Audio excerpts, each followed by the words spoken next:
Thank you, Mallory. I'm going to, the title of my speech today is called Why Do Bad Things Happen to Good People? And like I said, this is a pretty big subject. I'm going to try to get through this as best as I can. You might think I'm going to start talking about all the evil and chaos there is in this world, especially since we just had the most recent bombings in Boston. But I'm not. I'm going to start telling you about 2 years ago when I was living in El Salvador with my husband. We were down there for immigration problems and reasons and trying to figure things out. And 2 years ago in El Salvador, I came to the realization that I was going to have to leave my husband with my children because he was an alcoholic.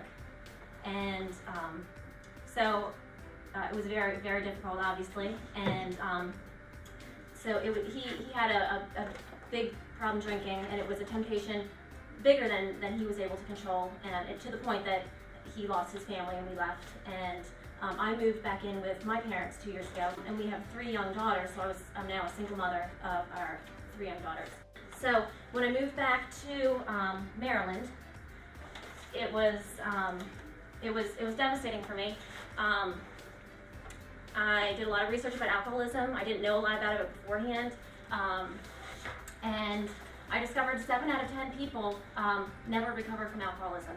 It's a devastating disease. It destroys families, and so I was obviously very devastated. I controlled everything in my life to the point that this was just, it blew my mind because I couldn't control this. I couldn't fix this mistake. It wasn't my mistake. It wasn't something under my control, and I didn't know what to do, where to turn. So I did what most people in this situation do when they're at their lowest in life. Is I looked up and prayed, and that's what most people, when they're down, they do. I know that we're all in different places in our beliefs, and because of that, I just want to encourage all of you to take some material just to challenge ourselves on thinking about different topics. And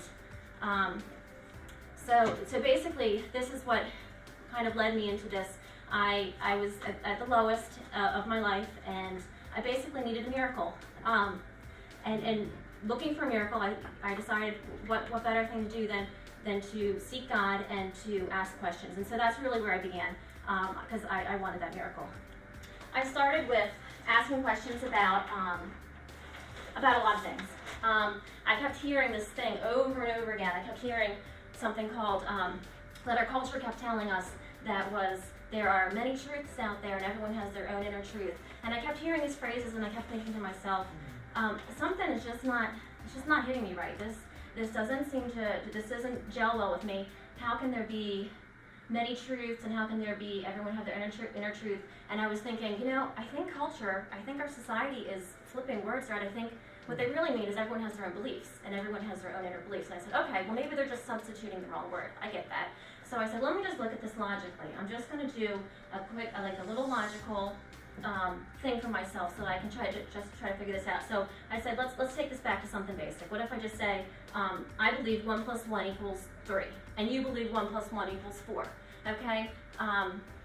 So those are beliefs, and I can believe 1 + 1 is 3, and you can believe 1 + 1 is 4. At the end of the day, though, 1 + 1 is going to equal 2, whether I believe it or whether you believe it.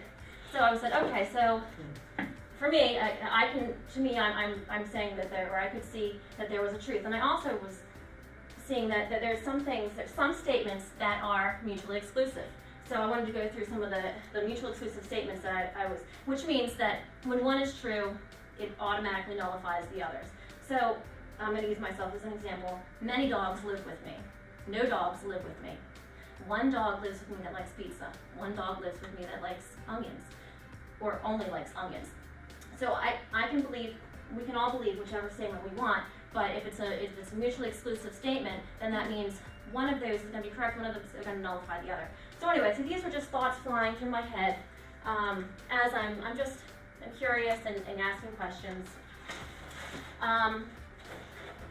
It led me to think, okay, so for me, I came to the conclusion that, okay, if there's a God, what would I expect from a message from God? So basically I ran down this things from expectations that we would have of a message that would be from God, because we know that there's been many books written by men about God. So if there were to be a message from God to men, it would have to look a little bit different. So we would know that it would have to be widely distributed. It would not be contradictory. It would have a unified message. It would have to be unchanging from the original, because what's the use of having a message if no one has access to the original message, if it's changed at all, it's no use to me. It has to be historically accurate and scientifically accurate if it's supposed to be from someone that created everything. So I went through the beliefs that I knew of. I do not know of all the beliefs in the world, but I went through the ones that I knew of. And the Bible message alone was the only one that met this criteria. So widely distributed, the Bible is the number one published and bought book throughout the world, and it's the only book that's been published or translated to all the languages of the world.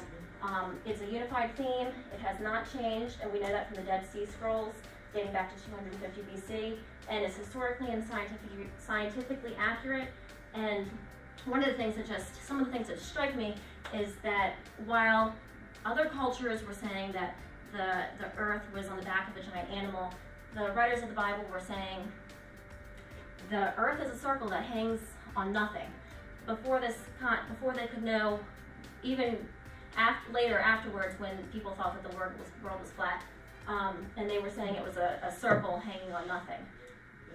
Another interesting thing that just struck me was it says that the stars unfold as a tent unfolds. And to me, I was like, that's totally the universe expanding, but written in terms that people of a different time could understand when they're talking about tents.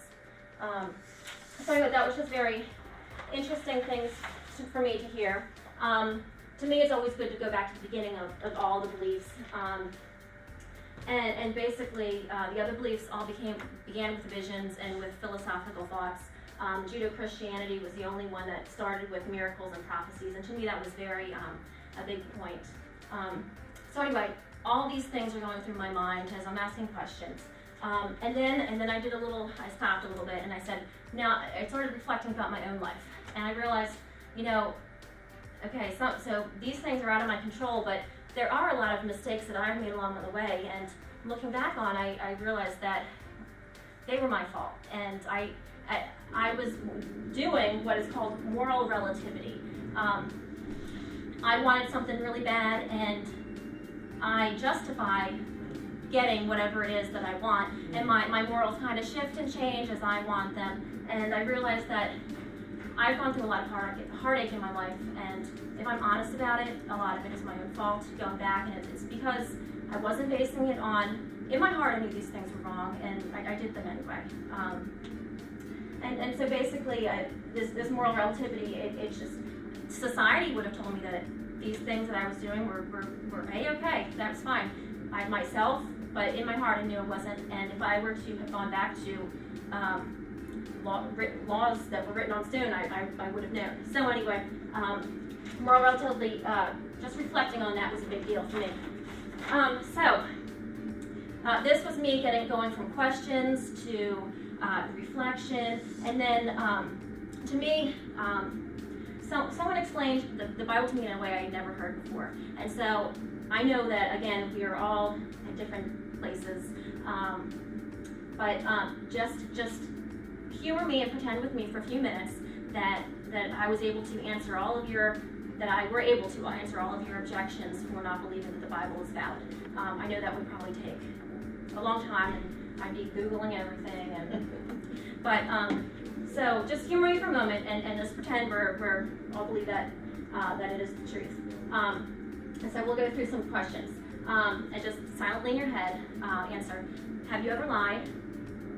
Even one small lie? Have you ever stolen anything, including did you pick up that pen and put it in your purse when you were at the bank by accident? Have you ever used God's name as a curse? Have you ever lusted after anyone or hated anyone in your heart? Because in the Bible that says those things are that you committed adultery and murdered in your heart. The Bible says that regardless of the crime, if you're a liar, or if you lied, you're a liar. If you're a thief, whether it's $1 or $100, you're a thief. And when we come before a judge someday, we're going to be guilty for our crimes, and we'll have to pay something. There's a debt that needs to be paid. You see, the Bible says that not one of us has lived a perfect life. There has only been one person who has ever lived a perfect life, and his death was paid as a sacrifice for the debt each of us owe. Without Jesus, we will pay for the things we have done wrong. And as you can see, each of us fails miserably to live up to that perfect standard. Thinking about it this way, I thought about a car driving, say we're speeding through town, and we don't happen to notice a little school to the side. And the school is a specialty school, it's a school for the blind, and so there's a huge penalty for speeding past this school. So you get in front of the judge, and the judge tells you, look, you were speeding, and I have to, there's a huge penalty for this fine.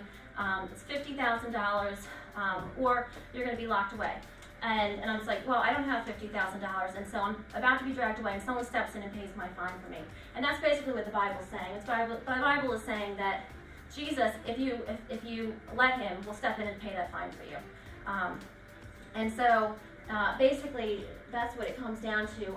I didn't really understand a lot of this before. I always proclaimed that I believed in Jesus, but I didn't really understand what that meant. And another just an example to explain why I didn't know what that meant is let's pretend now that we're on an airplane, we're on a flight, and we all know at one point or another we're going to have to jump from this flight. And so people that don't believe that there's anything you can do about not dying when you jump off the flight are going to say, I don't believe that there's anything I can do about it, I'm just going to do whatever I want, it doesn't matter.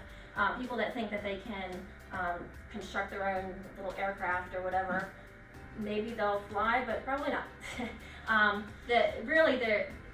The object that was made for jumping from planes was a parachute, and I'm going to put my trust in that parachute because that was the specific purpose and design of that object.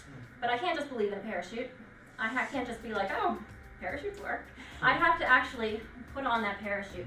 And I think I didn't get that before. I think going through life, somehow it didn't click. I don't know what it was. But I was picking and choosing my own morals. I was, like I said, moral relativity. I was like, oh, this one I like, this one I don't. And I realized, it's all or nothing. You either put on that parachute or you don't. You see, I really always believed in heaven, but I just thought that we would magically wake up and be there one day. But that's not what the Bible actually says. It's not until I realized what the Bible actually did say and why I needed a Savior that I was fully repentant and wanted to follow Jesus. To take this back to Elias and I, so I had done all this research, I had done all this questioning, I had done all this reflection, driving my husband crazy on the phone, but we started praying together on the phone, and we started reading the Bible together on the phone, and things have happened. First, my mental relief is like, it just went completely down, and my husband's a completely different person now. I'm a completely different person now. And when I say completely different person, I look the same as I did before, and I'm not the same. I'm new, completely new. I see things and I'm like, oh, I understand from the other perspective why I would want to do this, but now it's not my picking and choosing anymore. I realize that I'm going to go by a different standard, even though it might be harder sometimes. Basically, that's where I am now. My husband, and we're still separated. We haven't lived together in 2 years. Even if immigration reform passes, we still will not be, at least for another year and a half, just because of our situation. But he hasn't drank in over a year. We're just completely different people, and I owe it all to Jesus. And my husband knows that I'm talking about this today, and he's very proud and very happy. So anyway, I want to close this, and I want to invite everyone to do their own research, do their own questioning, because it's not something that anyone can take. I mean, you can hear someone else's story, but it's someone else's.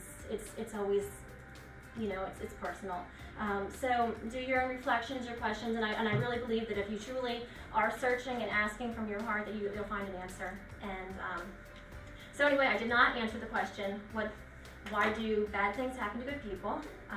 But I hope that you, taking into account everything that I've said, that this quote from Rick Warren will help a little bit.